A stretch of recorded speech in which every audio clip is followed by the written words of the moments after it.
جهنمی خاموش در قلب ایران. زندان فشافوی زندانی در حدود 32 کیلومتری جنوب تهران است. زندانیان از آب آشامیدنی، تهویه، دستشویی، سیگار و غذای قابل هضم محروم هستند. این زندان فاقد توالت عمومی است.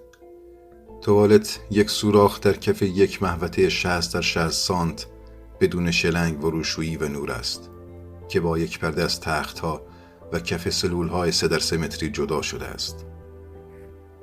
امکانات پزشکی کم و اقلام دارویی در این زندان به شدت کم است. زندانیان بیمار با تأخیر برای درمان به خارج زندان فرستاده می شوند و گفته می شود از زندانیان تعهد کتبی گرفته می شود که در صورت ارسال به بیمارستان هزینه بیمارستان را خودشان بپردازند.